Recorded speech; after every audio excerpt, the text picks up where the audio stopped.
días. Esta es nuestra primera conversación con el doctor Antonio Piñero. Y quería empezar, doctor, preguntándole que me dijera qué libro, para hacer una introducción más coloquial, qué libro suyo y qué libro de un autor distinto usted le podría recomendar a las personas que nos escuchan, o sea, para aproximarse al tema del cristianismo antiguo y del personaje del Jesús histórico. Bueno, pues yo debo decir con toda sinceridad respecto a mí mismo que aunque he escrito sobre miles de páginas, sin embargo no tengo todavía el libro definitivo. Es decir, Sí, se puede consultar mi posición sobre Jesús, pues en la guía para entender el Nuevo Testamento, que hay una síntesis de la vida de Jesús, en aproximación al Jesús histórico, donde hay una vida de Jesús, en el Jesús que yo conozco, o que es una, digamos, precisamente editado en México por sí, Javier Ruiz de la Presa en ediciones Demeter, que es una entrevista sobre Jesús y el cristianismo primitivo muy larga. Y por último, la edición de Ciudadano Jesús de la editorial Adalid. Ahora bien, eso, sinceramente, yo debo decir, está todo bien, sobre todo estoy muy satisfecho del libro hecho con Javier Ruiz de la Presa, pero yo no estoy satisfecho conmigo mismo. Es decir, este no es el libro mío sobre Jesús que llevo 30 años pensándolo y que quizás tarde 1, 2 o 3 años en escribirlo. Y a lo mejor la escribo con un discípulo mío ya bastante mayor y hacemos, digamos, una visión mucho más completa. Entonces, lo que yo diría es que me centraría más en la obra que usted me dice de un autor ajeno a mí, a mí. Yo sí. nombraría a dos, de dos autores en lengua hispana, no en lengua inglesa y todo eso, que esos están inundando el mercado, ¿no? Sino en lengua española. Yo me fijaría en dos libros. El mito de Cristo de, de Gonzalo Puente Ojea y sobre todo en el libro de Fernando Bermejo, La invención de Jesús de Nazaret, historiografía, exégesis. Un momentito que el título lo quiero dar, Sí, lo tengo sí, aquí, doctor. historia, ficción, historiografía, y que es de la editorial, lo mismo que yo creo que el libro de Fernando, digo, de siglo XXI, de Gonzalo Puente Ojea. Entonces yo diría que estas obras o estos libros son básicos dentro de lo que es la investigación independiente. Sí, Evidentemente, en lengua española hay otros libros que son importantes sobre Jesús, pero ya no es, digamos, de la idea que yo tengo sobre Jesús y que tiene Fernando Bermejo, no, es otra idea. Por ejemplo, podríamos hablar de un círculo teológico así, de la Universidad de Deusto, en el norte de España. Es una universidad dirigida por los jesuitas, en donde se ha publicado diversos libros sobre Jesús de Nazaret dentro de un grupo de investigadores dirigidos por Rafael Aguirre.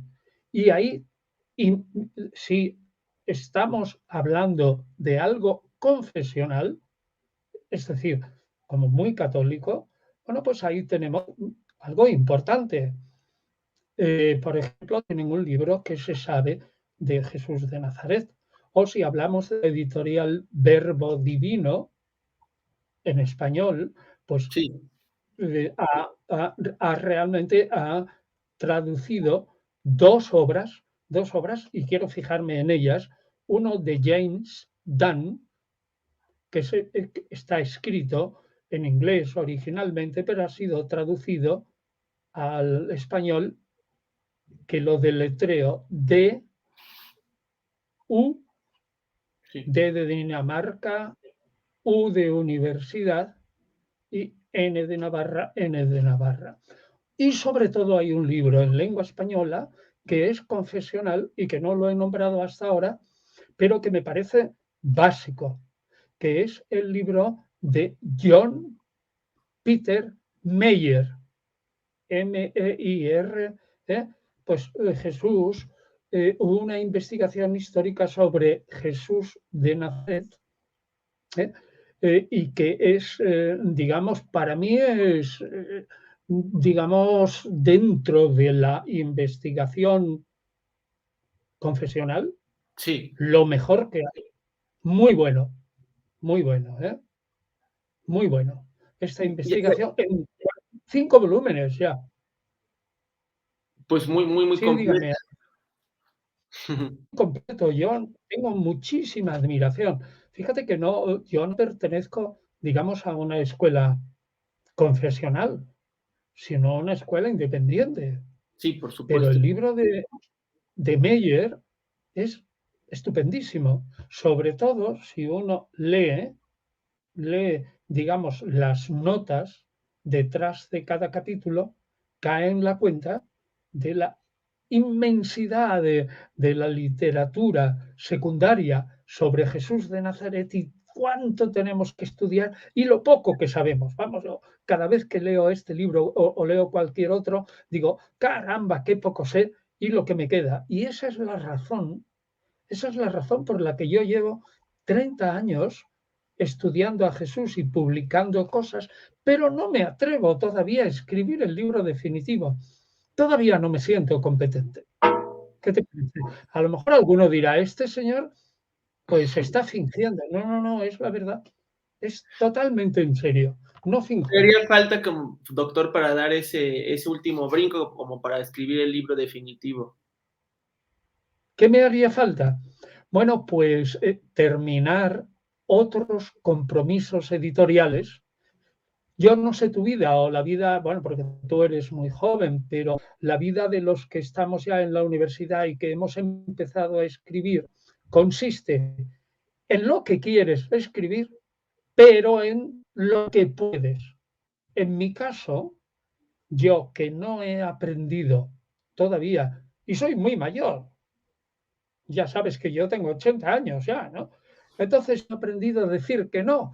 Y entonces tú comprenderás que se mete un montón de paréntesis en la vida y dices sí, sí, sí. Y entonces cuando empiezas una cosa, resulta que, que no escribes lo que tú tenías en mente, sino otra cosa distinta, aunque sea tuya.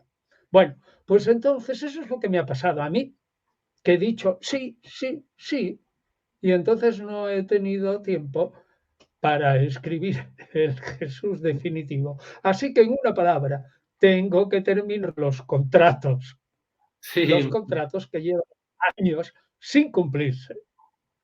¿Y qué lo ha llevado, Por ejemplo, doctor, a ser, no a solo quedarse en el círculo académico, sino a ser una persona tan abierta para participar en programas de televisión o en programas de internet de manera tan, tan seguida? O sea, hay pocos especialistas que tienen esa característica de tener un acercamiento con, no solo con lectores especializados, sino de que el público en general pues se trata de acercar esos temas, no sé, ¿a qué cree que se debe ese acercamiento tan marcado como a las personas, digamos, lego que pues no están familiarizadas de todo?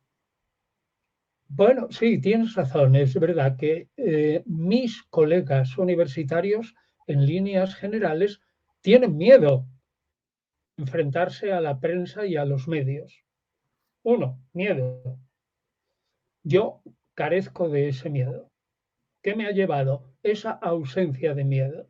Y segundo, para meterte, digamos, en los medios, que yo empecé a fondo en torno al 2007, necesité un impulso.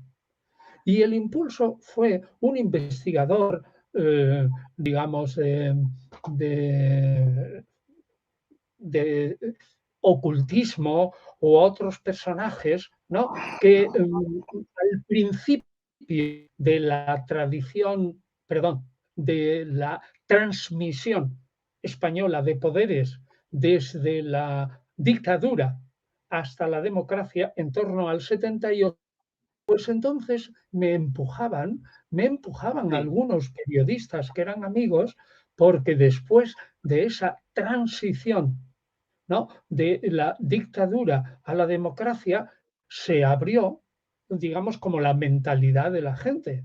Y entonces, pues todo el mundo decía, hombre, vamos a... Lo que pensaban era que alguien de la universidad podía revelar que no era ni sacerdote, ni tampoco un creyente, ni nada de eso. Dice, pues seguro que nos revela cosas maravillosas. Bueno, yo nunca pensé cosas maravillosas, pero como yo enseñaba Nuevo Testamento desde prácticamente 1975 en la universidad, filología del Nuevo Testamento desde el punto de vista meramente histórico, pues así empiezan a empujarte. Son programas de radio y fueron durante años programas de radio y programas de radio nada más. Y luego, en 2007, también un amigo me impulsó y me dijo, entra en religión digital. sí, Yo no sí, sé sí. si conoces religión digital, ¿no? Ahora hay unos 200 blogueros, pero cuando yo entré debía de haber unos 50 o algo así. Y rápidamente, pues yo trasladé lo que estaba en las clases, lo trasladé a religión digital. Y pasado, digamos, otros 2 años, otro amigo me dijo, oye, pues es que hay otro programa que te interesa mucho, Tendencias 21 y tal. Y entonces yo ahí fundé Cristianismo e Historia. Es decir, yo creo que han sido otros los que me han buscado a mí. No he sido yo el que ha buscado los medios.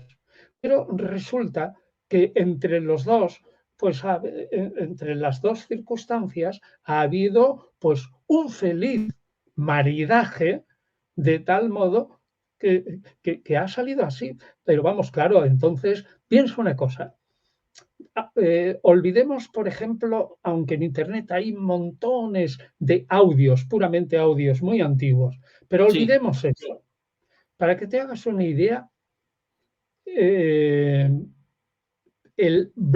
mi blog, que empezó en religión digital y luego en cristianismo e historia, ¿cuántas páginas crees tú que tiene? no me imagino, pero es un blog muy extenso. Pues tiene unos 11.000 folios. 11.000 folios.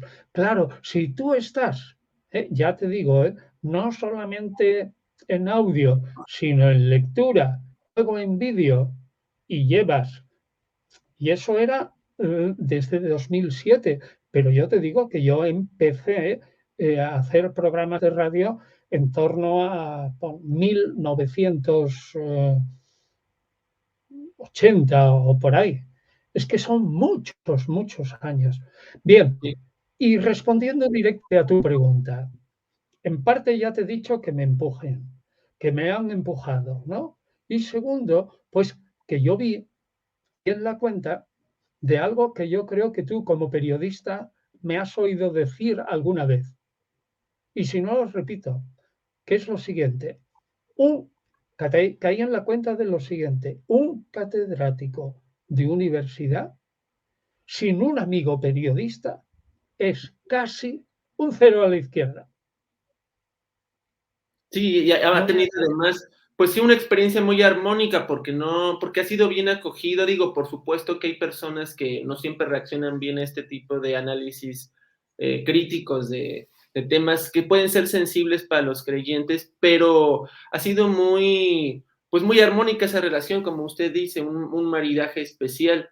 Pero me llama mucho la atención a qué se debe de manera biográfica esa atracción tan potente por Ah, una figura como bueno, eso Jesús. es distinto. Bueno, pero eso también, ten en cuenta que es la vida, es decir, yo soy yo y mi entorno, ¿no? O yo soy yo y mi biblioteca. Yo hice clásicas, hice filosofía, ¿eh? Pero yo quería dedicarme a las clásicas, a las lenguas clásicas.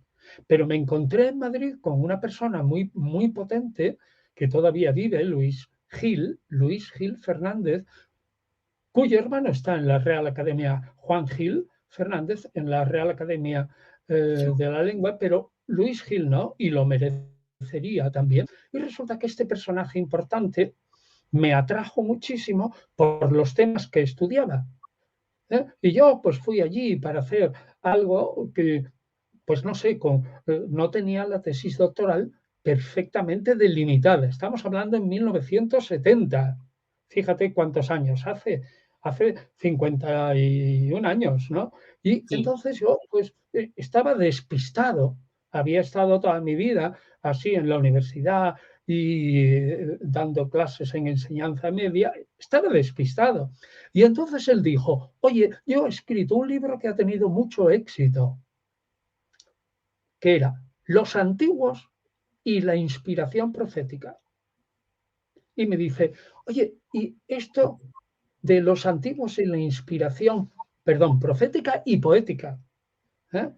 Y hablaba sobre todo de Platón y Aristóteles y de Hesíodo y de cómo las musas o cómo la divinidad se metía dentro del profeta y entonces el profeta perdía el sentido y hablaba la divinidad como metido dentro del vientre y utilizaba la garganta y tal. Y entonces me dice, oye, yo estoy pensando, Luis Gil Fernández, con esas intuiciones que tienen los genios, y este hombre lo es, me dice, oye, ¿por qué no continúas mi libro en el cristianismo? Yo creo que la inspiración de los libros cristianos, hay que tener en cuenta que entonces había en la Complutense una Universidad Complutense de Madrid, ¿eh? Una sección que se llamaba Filología Bíblica Trilingüe, ¿no? Y sí. entonces, allí me dice él, y Luis Gil estaba ahí enseñando griego cristiano, griego de la Koiné, y me dice, pues yo creo que el canon del Nuevo Testamento, fíjate, nada menos, cómo se formaron las escrituras cristianas. Dice, yo creo que eso se debe a la inspiración, y una inspiración no entendida al modo judío, sino al modo griego, platónico. Dije, oh, caramba, vaya un tema más interesante. Vaya Yo un que tema más soy, interesante. claro, de decisiones rápidas, pues a mí este hombre, que yo ya lo admiraba profundamente, pues me cautivó. Este hombre es Luis Gil, ¿no? Y entonces seguí e hice la tesis durante 4 años. E hice un libro muy gordo, muy gordo, era en folios y escrito a máquina. Tenía 1430 páginas aquella Muy tesis, voluminoso. muy voluminoso, y aquello no se podía publicar. Y entonces publicamos 80 páginas. Yo casi he perdido, no sé ni siquiera dónde tengo ese librito. Y ahí empezó todo.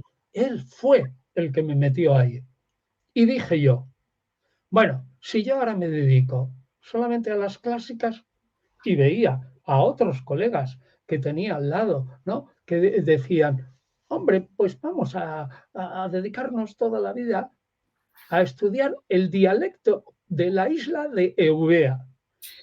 Y yo decía, Dios mío, yo toda la vida dedicado al dialecto de la isla de Eubea. Y venía otro catedrático de estos que estaban en Madrid y dice, no, pues tú tienes que estudiar las laringales en indoeuropeo. ¡Uf! Demasiado duro. Entonces, claro, a mí eso me convenció y me pareció que quien pisaba sobre 3 terrenos, Atenas, Roma y Jerusalén. El que pisaba esas 3 cosas se haría dueño de la explicación de gran parte de la civilización occidental. ¿Y, ¿Y qué me ocurrió entonces? Que me di cuenta que no sabía hebreo ni arameo. Y entonces ya estando en la facultad, pues hice esa licenciatura de bíblica trilingüe y estudié. Hombre, yo estudié todo lo que pude, ¿no? Pero yo no soy ningún especialista en absoluto. O sea, mis colegas saben muchísimo más que yo de hebreo y arameo. Bueno, pero yo me defiendo para simplemente andar por casa. Y entonces lo estudié eso y, claro, en el momento en que yo contrasté haciendo mi tesis, ¿no? Lo que yo tenía como profundamente cristiano, ¿no? La imagen de Jesús. Y cómo después, viendo justo esos escritos judíos, ¿eh?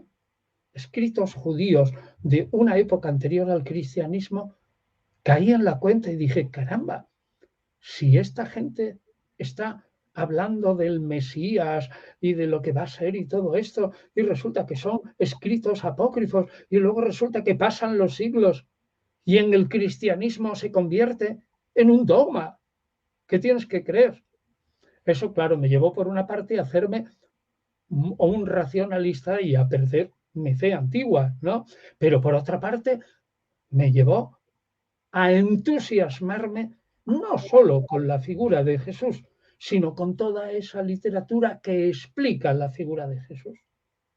Y digamos, en ese estudio, me surge que desarrollemos, con lo que desarrolló usted, una cuestión, si hay una diferencia, como usted lo explica, que es marcada entre el personaje del Jesús histórico y el Cristo cósmico o el Cristo de la fe, aún así, ¿cómo se explica que un personaje que pudo haber sido un Mesías quizás en su vida inmediata, poco relevante en su espacio, y que luego se transformara en una figura tan potente que transformara la historia universal? ¿A qué cree usted que se deba, qué en todo caso tenía de especial esta figura, que primero siendo como de alcance muy humilde, no obstante tenía algún tipo de elemento particular por lo que pudo crecer de esta manera y terminar transformándose, no solo en la figura más relevante de la historia, sino en un sujeto de culto tan potente como he dicho? ¿Qué podría tener de especial en todo caso el Jesús histórico para que Bueno, él y no otra gente llegaran a tener ese alcance? bueno, pues has tocado una pregunta básica. Esa es la pregunta básica y fundamental. Realmente, si tú coges y tomas algunos historiadores, es que en el español peninsular no pasa nada, pero en el español de América sí que puede pasar con esta palabreja. Bueno, pues si tú tomas el Jesús histórico, resulta que hay muchos historiadores que dicen, es que no veo nada en él. Y entonces tú dices, eso es imposible, algo tuvo que ver. ¿Vale? ¿Y qué fue lo que tuvo que ver? Bueno, pues tuvo un impacto tan fuerte, y voy a dividir mi pregunta en dos partes. Primero, la figura de Jesús. Y segundo, la plataforma, digamos, que impulsó a Jesús. La figura de Jesús ciertamente tuvo que ser muy potente porque era maestro, sanador, y porque era exorcista, es decir, porque hacía milagros, ya sabes, milagros de estos que son psicosomáticos, ¿no? Sí. En los que interviene la fe del enfermo en el sanador, que los hay ahora, en el siglo XXI. O sea que este Jesús tuvo que tener un impacto tremendo. Y en mi opinión, y en la de muchos investigadores, el impacto fue tremendo porque al menos al final de su vida, este personaje se proclamó Mesías de Israel. Esto es muy discutido, pero yo creo que se proclamó, claro, en sus seguidores galileos tuvo que hacer un impacto tremendo. Ese impacto tremendo que lo llevó a morir en la cruz como sedicioso de los romanos, lo hizo fíjate bien, esto no lo suele decir la gente, lo hizo un personaje increíblemente afecto al pueblo de Jerusalén. Esto es en contra de lo que presentan. ¿Por qué? Pues porque era un hombre que había sido asesinado por esos odiosos romanos que estaban allí pisándonos con sus botas nuestras barrigas. ¿Comprendes ahora? O sea que Sí. este hombre fue un héroe al principio. Ahora bien, aquí hay algo en la vida de Jesús que nosotros no podemos explicar. Es por qué surgió la idea de la resurrección, y eso es clave. Y es que, y ese es la primera cosa que yo, como historiador, yo no puedo explicar, solo constatar el hecho. Y Entre los es, seguidores de Jesús se creyó firmemente que había resucitado. Menudo impacto. y es seguro que, se lo pregunto, bueno, ¿cómo Bueno, no he sucede? hablado de la segunda parte, ¿eh? Pero Ah, ahora habla tú. nada No, más era habla tú. como por, entre paréntesis, preguntarle, ¿es seguro en todo caso que sus seguidores inmediatos ya creyeran que él resucitó? ¿O en todo caso eso puede ser una elaboración de décadas después? O digamos, sí sería algo en su imaginario religioso de esas personas directamente, o sea que... No, no puede ser.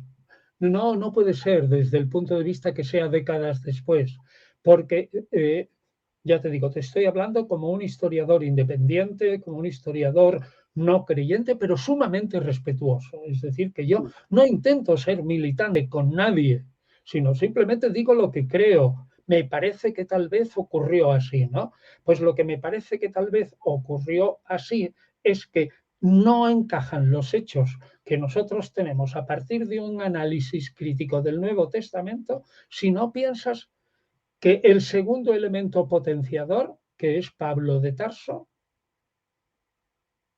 se, se creyó llamado a creer en un Jesús resucitado.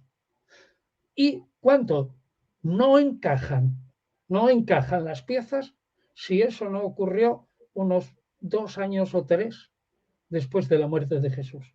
Es decir, que Pablo se encuentra 2 años o 3 con que no décadas, con que los seguidores de Jesús creen firmemente que ha resucitado. Ojo, que yo no digo ni que sí, ni que no, ni que esto, ni que lo otro, que un historiador dice, bueno, ese hecho está ahí. Yo explico las condiciones de posibilidad de que los creyentes lo creyeran, pero como historiador yo no me meto ahí, Sí, por porque supuesto. yo, porque yo soy un pobrecito historiador, no un teólogo. Bueno, entonces esa es la primera parte, o sea que yo te respondo directamente. Décadas, no. Sí, Y entonces, sí hubo un efecto inmediato, o sea, muere y lo más plausible es que existía ya esa creencia de que no feneció ya, sino que tenía una importancia su muerte distinta pues a la de cualquier otra persona. claro. Y entonces a los 3 años, el segundo factor es Pablo de Tarso, sin duda alguna. Ahí yo lo explico bien en Cristianismos derrotados y en otros libros, ¿no? Cómo va surgiendo la pelea de algunos judíos contra los creyentes en Jesús por diversos motivos. Primero, porque creían en un Jesús sedicioso, ojo, y que a lo mejor los romanos venían aquí y acababan ya definitivamente con el pueblo. Pero bueno, no sabemos tampoco por qué, pero Pablo de Tarso sufre no una conversión, sino una transformación. Tiene una visión. Y vamos, la visión no sabemos cómo fue. Lo único que sabemos es que Pablo pasa de ser un perseguidor feroz. ¿Por qué? Hombre, porque estos seguidores de Jesús, sea por lo que fuere, resulta que nos están fastidiando, nos están fastidiando porque el judaísmo ante los romanos lo que necesita es presentar un frente común. ¿Te das cuenta? Sí, No claro. podemos presentar frentes divididos. Pues resulta que aquí ya teníamos sectas, que si unos somos fariseos, otros saduceos, otros esenios, y ahora vienen estos y complican más la cosa con una secta que nos fastidia a todos. Ese debía ser el pensamiento de Pablo, que luego el Nuevo Testamento lo exagera, digamos, en una persecución a muerte, que a lo mejor fue persecución, pero no tanto. Ahora bien, como dijo el filósofo Karl Jaspers, hay momentos en la historia que son momentos eje. Y cuando interviene esa llamada o esa transformación de Pablo de Tarso, resulta que él empieza a predicar a ese Mesías judío, y en fin, es muy difícil de explicarlo aquí en un momento, pero realmente acomoda su figura a las grandes minorías del Mediterráneo oriental. Fíjate lo que te digo, que parece un oxímoron, una cosa casi que dices una y la contraria. Oxímoron, ¿no? Grandes minorías de gente que estaba ansiosa por salvarse. Y gente que daba el máximo de dinero posible por ir a un santuario, hacer una iniciación y conseguir que su alma, que ya de por sí era inmortal, lo fuera de hecho.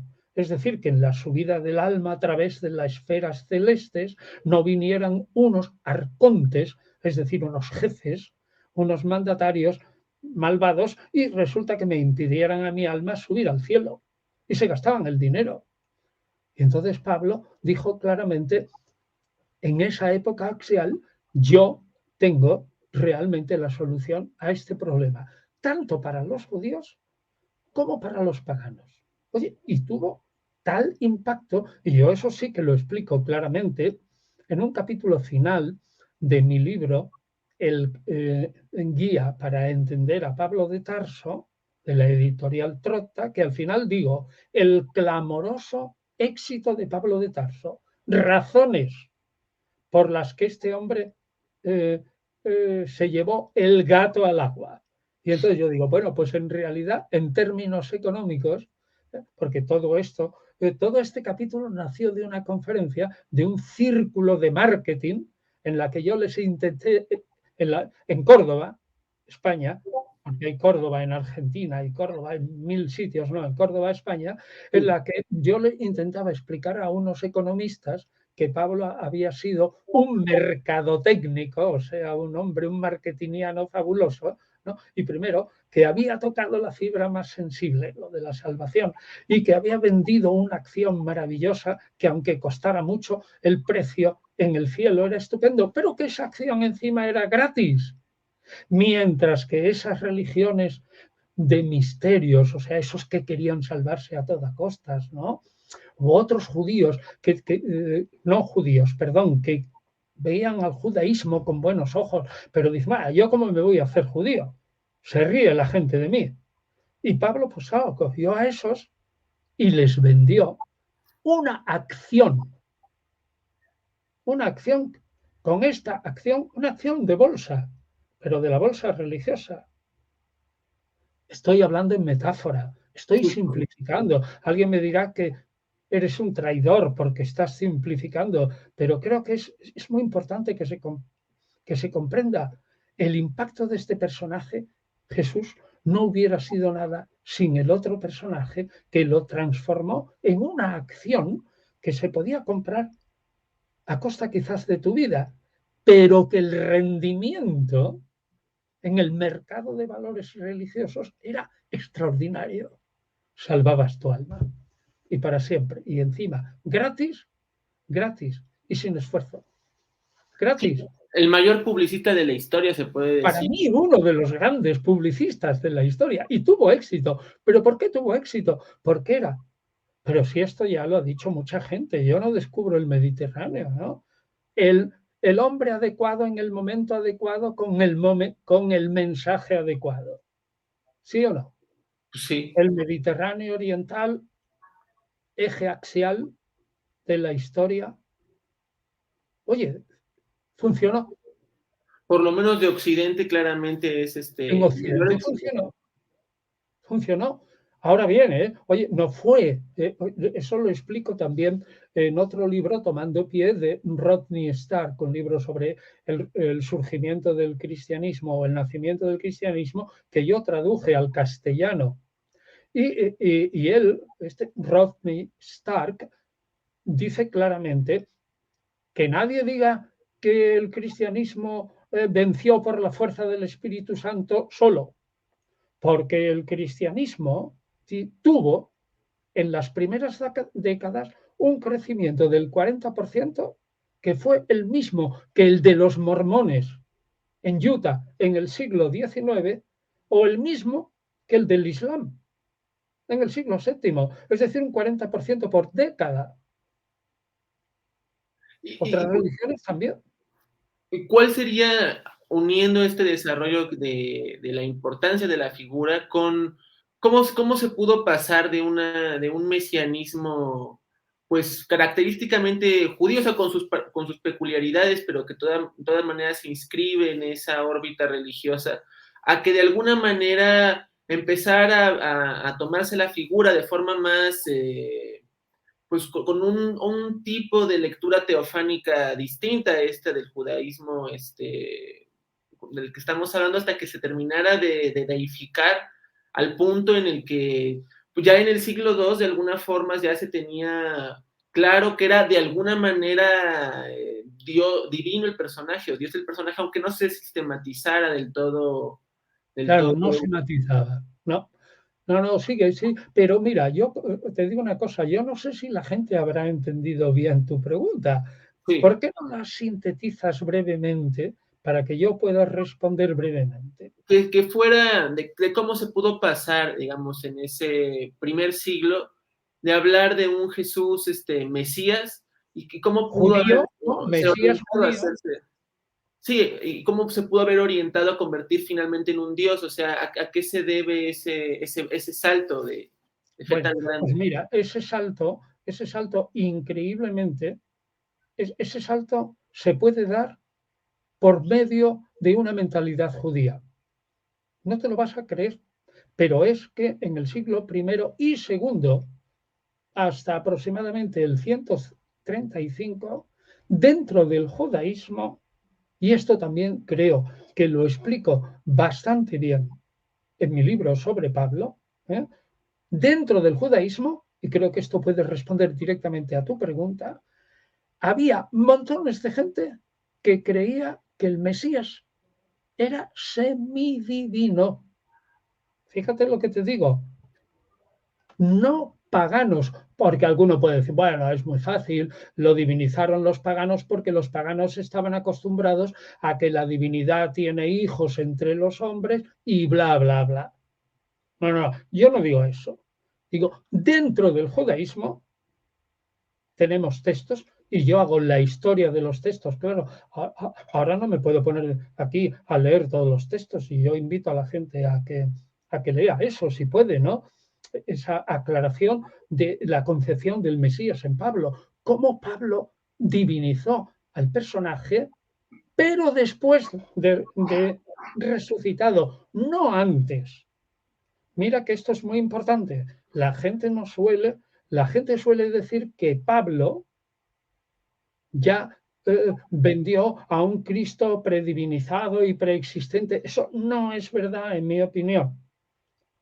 Pablo piensa que Jesús como Mesías es humano, pero después de la resurrección, elevado al cielo, es tan divino como, por ejemplo, Melquisedec o Enoc, el profeta Enoc. Exactamente. O Job, o quizás Moisés. Es decir, que dentro del judaísmo tenemos textos de sobra para que se dé ese paso. Yo lo explico claramente cuando hablo de la pelea que tuvieron los rabinos judíos entre sí antes del 130 y que eso está en el Talmud, ¿no? Y yo lo cuento también en el libro sobre Pablo, cómo el rabí o rabino Akiva, ¿no? Dijo, yo creo que hay dos poderes en el cielo. Fíjate, dos poderes. Uno para Dios, que está sentado en un trono grande y glorioso, y otro pequeñito para el Mesías, pero que está sentado allí. ¡Wow! Entonces empezaron todos los rabinos a chillar y Rabí Simón, si no me equivoco, fue el joven o el pequeño, si no me equivoco, lo excomulgó. Es decir, allí mismo le dijo, oye, tú eres un hereje. Y entonces Rabí Akiva tuvo que desdecirse, y no. Y dice, solo Elisha ben Abuya, no, solo uno mantuvo esa herejía, pero los demás dijeron, no. Esos dos tronos en el cielo, uno, el grande, es para su misericordia del Altísimo, bendito sea. Y el otro es para su justicia, más pequeñito, bendito sea. Y entonces eso se acabó. Pero Pablo ya había dado el paso. Ahora, repito una y otra vez. Pablo no diviniza a Jesús, al Jesús humano. Solamente piensa que es divino de algún modo una vez que él ya cree firmemente que ha resucitado y está en los cielos. Y repito que eso es una creencia que estaba en el judaísmo hasta mediados del siglo II, cuando ya empiezan a decir, bueno, aquí los cristianos están tomándose esto tan en serio, están divinizando a Jesús y lo están corporificando, que entre nosotros, judíos, dijeron más o menos, esto dejémoslo para los misterios de la Kabbalah, de la tradición, Kabbalah, ¿no? De la tradición. Los misterios del carro divino, lo que vio Ezequiel y todas esas cosas y tal. Y entonces los cristianos, pero ya tardíamente, ¿no? Divinizaron a Jesús, mientras que los judíos todo ese afecto de la divinización lo orientaron hacia el sentido espiritual de una divinización del ser humano por pensar en los nombres divinos de Yahvé y todo eso que es muy difícil de entender, que es la Cábala, o mejor dicho, la Kabbalah de Kibel, ¿no? de la tradición. O sea que ahí tenemos una cosa pues muy importante. Bueno, Alejandro, yo creo que esto puede ser que a la gente le importe, pero fíjate que estamos a 24 de septiembre, ¿no? Sí, Y tú sabes qué es lo que yo estoy haciendo ahora y que me interesaría muchísimo hablar de ello. sí, dígame, doctor. No, pero tú lo sabes. No. No, pues es que resulta que 3 catedráticos de universidad en España hemos escrito ya y hemos entregado a la editorial Trota un libro que saldrá en noviembre, pero que ahora está en preventa. Es decir, ¿sabes el libro que es? Tiene 1665 páginas y es un comentario, es decir, una introducción general al Nuevo Testamento y una introducción a los Evangelios y una introducción a las cartas de Pablo. Mejor en este orden. Primero una introducción a Pablo y luego a los Evangelios que están escritos después. Y hemos hecho ese libro y casi se arruina la editorial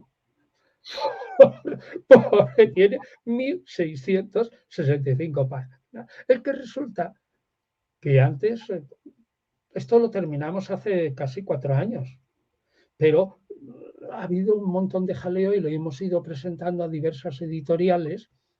Y claro, diversas editoriales decían, sí, un libro muy bueno. Pero muy extenso, digamos. Pero ¿usted qué se cree? ¿Que estamos nosotros locos como para editar esto? Y nos lo rechazaban. Claro, pasaban 5 o 6 meses, rechazado. Y entonces la editorial Trota, cuyo propietario y editor, bueno, pues ya es una persona muy bien constituida y que él cree que ya está en su plena madurez, incluso para transformarse en mariscal de campo. Es decir, en vez de estar ahí peleando en las trincheras, subir más arriba. Y yo creo que este hombre estaba, ¿sabes?, con la margarita diciendo, me arruino, no me arruino, me arruino, no me arruino, hasta que se le acabaron todas las margaritas del mundo y dicho, bueno, lo publico. Y yo le dije, bueno, Alejandro, que así se llama, yo te voy a ayudar y los autores te vamos a ayudar, vamos a renunciar a gran parte de nuestros derechos de autor, a la mitad, ¿eh? Y tú renuncias a otro. ¿Y sabes lo que hemos hecho? Pues hemos puesto a la venta, hemos hecho una suscripción. Como cuando uno no tiene dinero y quiere hacer, por ejemplo, una estatua a un músico, ¿no? ¿Tú qué haces? Pues una suscripción popular y levantas una estatua. Pues ahora hemos hecho una suscripción que es una preventa, con lo cual ayudamos a la editorial pues a todo el trabajo de la corrección, la maquetación, la impresión, la encuadernación, de tal manera que la editorial no se quede en chasis y va muy bien. Entonces, este libro le llamamos los libros del Nuevo Testamento. No decimos, es una edición corriente del Nuevo Testamento. No. ¿Por qué? Porque la edición corriente del Nuevo Testamento empieza con el Evangelio de Mateo y sigue por un orden muy especial, y cuando acaban los Hechos y el Evangelio de Juan y todo eso, etcétera, empieza por Pablo, y resulta que no empieza por su primera carta, sino por Romanos, que es la más grande y va de mayor a menor y por bloques. Sí, como que por tópicos que son propios de la religión y De no la tanto de la tradición. historia, sí, sí. Y no de la historia. Y entonces nosotros hemos hecho este comentario y estamos ahora en la preventa. Y yo lo que le digo a la gente, claro, aquí no podemos decir cosas así muy, muy concretas, entre usted en tal página, pero sí yo te agradecería que cuando se editara esto y Por tú supuesto. lo pongas en la radio, ¿no? Que digas que si alguien entra en la página web de la editorial Trota y entra luego en novedades, o entra luego en mi blog, o entra en Twitter, o entra en las páginas que yo tengo en Facebook y todo eso, pues verá que estamos haciendo esa preventa y que yo, sinceramente, creo que debo hacer propaganda. Sí, Y aquí me uno a esto que tú decías al principio. Fíjate, yo tengo todavía un compañero que una vez me dijo, así, muy despreciativo, oye, ¿a ti qué te interesa? ¿Vender libros? Y me despreció. Y yo dije, pues claro que me interesa vender libros. ¿Tú para qué escribes libros? ¿Para que estén metidos en un arcón y se lo coman, si se abre el arcón o se rompe y se lo coman los ratones? Todo el mundo quiere vender libros. sí, no Pero tendría claro, ningún sentido, porque no, yo creo que además el valor que tiene el libro es que es un marco de referencia probablemente que sí puede ser voluminoso y no tan, quizás pero no es un libro para leerlo todo seguido, ¿eh? sí, por supuesto. Sino para Digamos, tener. es un contenido tan grande lo que se puede explorar sobre el personaje o sobre la historia alrededor de él, que vale la pena tener un marco de referencia tan amplio para que la gente seguramente busque todo tipo de información. O sea, que en vez de estar tan separada en libros más pequeños, independientes, está ahí como condensada probablemente. Bueno, digamos, la introducción, esta edición, porque es una edición, realmente está condensada al principio, todo eso que tú dices en una introducción general, pero luego toda esa materia no la deducimos porque sí, Sí, sino lo que estamos haciendo es un trocito de traducción, por ejemplo, en los evangelios, ¿no? Y luego un comentario. Por ejemplo, yo lo pongo en esto que pues se puede leer en esta, digamos, sana propaganda que estamos haciendo. ¿Qué es lo que nos pregunta la gente? Oiga, a mí muchas veces, oiga, esto de la multiplicación de los panes, ¿es verdad o es mentira? Por poner un ejemplo, ¿no? Pues sí. entonces, claro, no se trata ahí de hacer un tratado sobre la multiplicación de los panes, pero la multiplicación de los panes sale en el Evangelio de Marcos y sale también dos veces, ¿no? Y sale también en, en, en el Evangelio de Mateo, en el de Lucas y de alguna manera sale también en el Evangelio de Juan. Bueno, pues entonces si tú vas tratando esos trozos, lo que intentamos hacer como historiadores es decir, mire, Mire usted, lector, yo no le intento convencer de nada. Yo no soy un militante, pero yo lo veo, usted aquí tiene delante la multiplicación de los panes. Ahora le voy a decir lo que piensan los católicos, lo que piensan los protestantes y ortodoxos, y los que pensamos los independientes, y las dificultades históricas que esto puede tener o no puede tener. Y usted piense lo que quiera. Es Y, decir, que este comentario es independiente. y imagino que es un esfuerzo muy grande, digamos, porque entre creyentes, a católicos, protestantes, aunque por supuesto, o sea, los historiadores, pueden tener opiniones distintas al sumergirse en estos temas, pero parten de algo a priori doctrinal.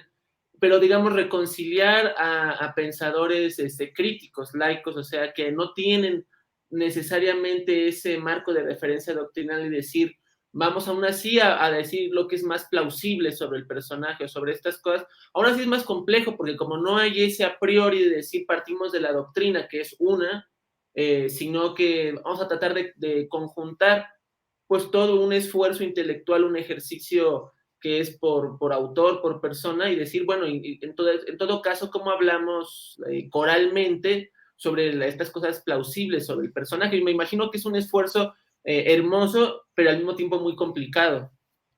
Sí, yo creo que lo has dicho muy bien, mejor que yo todavía, porque realmente es así. Yo lo único que te diría es que insistiría que no se aterrorice la gente, que un historiador verdadero, si es verdadero, no puede ser militante. No puede atacar a la religión porque le dé la gana, ni su misión es atacar a la religión. No lo es. Allá los teólogos. La misión del historiador es lo que tú decías, exponer lo plausible, lo razonable, lo que parece que creemos que fue histórico. Así que tú lo has explicado muy bien. Enhorabuena. Por eso el comentario este yo digo, bueno, es laico, sí.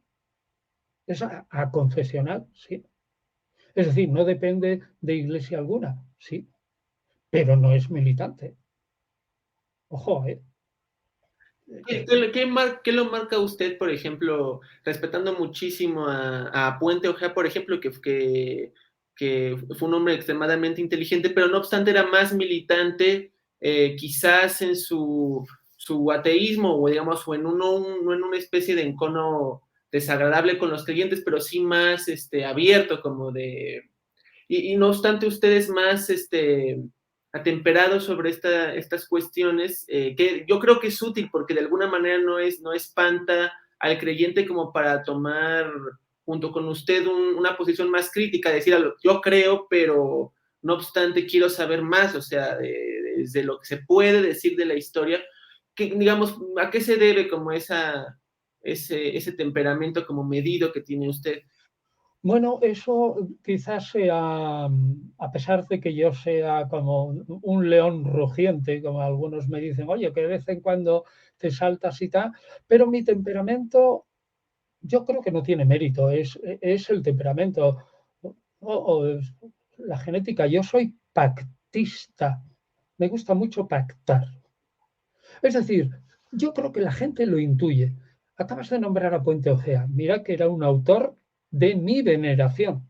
Pero yo le decía, mira que fuimos muy amigos en vida y algunas veces me reñía, pero muchos años de amistad. Y yo le decía, Gonzalo, me parece que yo te tengo que traducir al castellano. Y él se reía.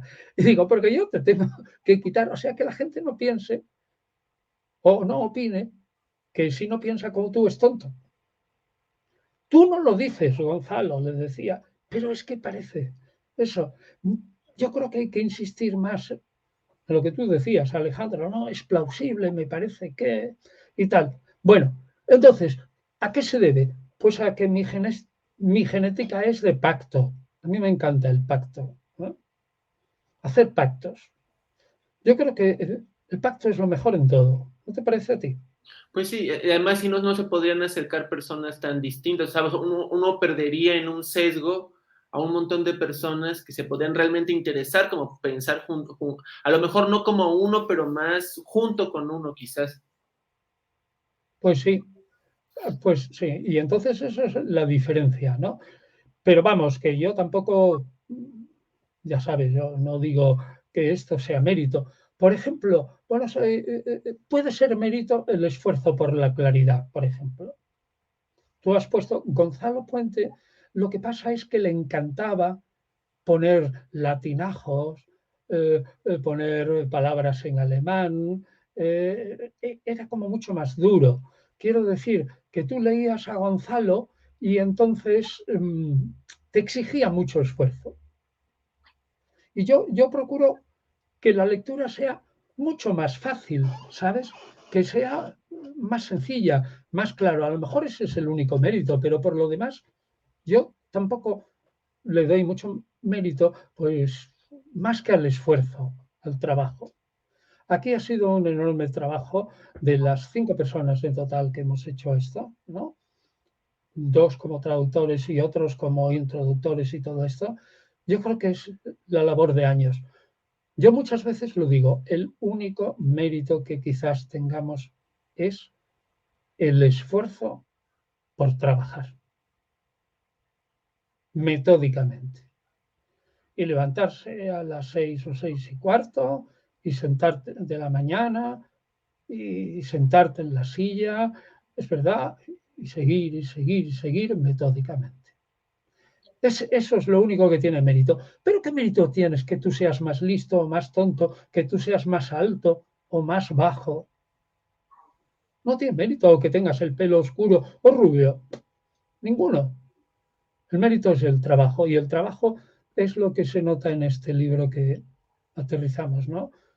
Y que es de veras muy conveniente que lo haya puesto usted sobre la mesa, porque yo creo que aunque sea voluminoso, digamos, va a ser una guía muy importante porque la cantidad de contenidos aquí, pero bien explicados, o sea, y además que en todo caso es voluminoso porque abarca muchas cosas, entonces es más bien como que sea un punto de referencia como para buscar Eso es. todo tipo de cosas. Eso es un libro de cabecera que cuando tú tengas una duda sobre cómo entender a Jesús aquí, una sección allá, o cómo entender a Pablo aquí, o cómo entender a los seguidores de Pablo, o cómo entender la revelación o Apocalipsis, pues te vas allí y te procuran dar pautas para entender. Eso es lo que yo quiero decir. Pautas para entender, explicar.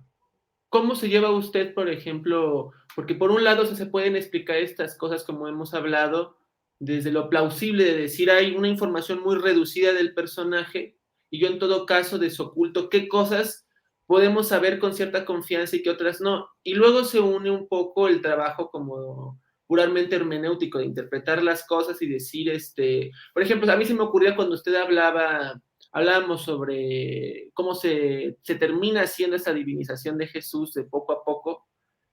No sé, por ejemplo, un símil de decir, no es que sea históricamente correcto, sino a lo mejor por hablar de religiones, hacer un símil, que igual, por ejemplo, los Sikhs no es que creyeran que un personaje como el Gurú Nanak era Dios, de que hubiera existido desde siempre, se hubiese encarnado, sino que se cree que las palabras de él son las mismas palabras de Dios y no se puede separar a la enseñanza del personaje y a la enseñanza de Dios. No sé si, por ejemplo, ya hablando de lo plausible desde como reflexionar estas cosas y decir, bueno, la manera en que hay identidad entre Jesús y Dios al principio es, pues no se puede separar al personaje de lo que se quiere decir sobre Dios. Y no sé si sea un poco así, como por esa ruta que Sí, bueno, intentar explicar por qué no se puede separar o por qué se debe separar y todo esto. Es decir, todo ese ámbito de pensamiento. Y yo insistiría, eso es un libro de cabecera, ¿eh? Y además está a un precio baratísimo, pero súper baratísimo. Yo no sé si tú en México estás al tanto de lo que vale un libro religioso de 1000 páginas en el mercado español, no, en no. euros. Pues entre 80, 90 y cerca de 100 euros. Es bastante, ¿eh? Entonces, ¿tú sabes cuánto hemos intentado rebajar el precio? Pues de manera muy considerable para que sí se acerquen las personas. A la mitad casi, a la mitad, Y, a la y mitad. es un esfuerzo moral muy grande porque es por la convicción de veras de compartir esto con cualquier persona, bueno, con casi cualquier persona en todo caso. Sí, sí. Aquí hay, de verdad que no mueve. Es que yo creo que los que somos filólogos e historiadores del mundo antiguo vivimos un poco en la irrealidad, ¿eh? El 90%, el 80% de nuestro trabajo, como decíamos en el blog y todo eso, lo hacemos de balde, gratis, ex amore.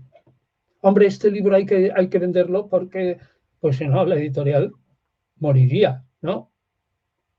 En fin, supongo que nosotros algo nos darán de derecho de autor, claro que sí, ¿no? Pero quiero decir, no es eso lo que nos ha movido, ni a la editorial tampoco. Es esa obra, hombre, Sí, de es una apuesta simplificar. más personal, de convicción, que claro que se necesitarán recursos, si no, no se podría mantener esto, pero sí es un riesgo que se toma desde el interés muy personal, o sea, de compartir estas cosas y que no se pierdan. ¿Dónde se va a publicar? Y bueno, Pues le se agradezco. publica en la editorial Trotta, como trotar, pero con dos T's. Trotta, Trotta, que es ahí donde hay que entrar, ¿no? Yo no sé, ¿tiene Trotta representación en México? Sí, sí, ¿En sí, sí. México? Yo creo que sí. Sí, sí, sí, sí, se consiguen libros bastante fácil, A través de probablemente se hará. Desde luego nosotros lo vamos a enviar por correo, ¿eh? Al que compre el libro en esta prevenda y bien y barato. No, vamos, hombre, naturalmente hay que pagar el porte, ¿no? sí, claro. ¿Eh? Dice, no sé si en México se dice eso, como en España dice, que no puede ser como el sastre de Campillo, que además de coser de balde ponía el hilo. ¿Se dice o no? No sé. Sí, sí, sí se dice. Sí. Bueno, y saludos a todos los amigos mexicanos, ¿no? Que especialmente ahora, ¿no? ¿Conoce la UNAM o conoce la Ciudad de México? No, yo no he estado nunca en México. Pues aquí, o sea, se tiene que venir para que porque también nos Pero echan yo ya soy mayorcito. Hombre, yo aceptaría eso, pero yo ya soy muy mayorcito. seguro de todas formas en la UNAM, o sea, no sé si sabe, CU es un mundo, o sea, es la cosa Bueno, más gigantesca. es una universidad, la UNAM, es más importante que cualquier universidad española, ¿eh? Con mucho. Aparte que México nos dobla en habitantes, más, mucho más que el doble. Pues va a tener más fans aquí, ya verá, con el tiempo que todavía en España. Bueno, ojalá. Vale, pues que salgan todas estas cosas y un abrazo fuerte a todos. ¿Vale? Igualmente. Gracias. Saludos de nuevo. Hasta luego.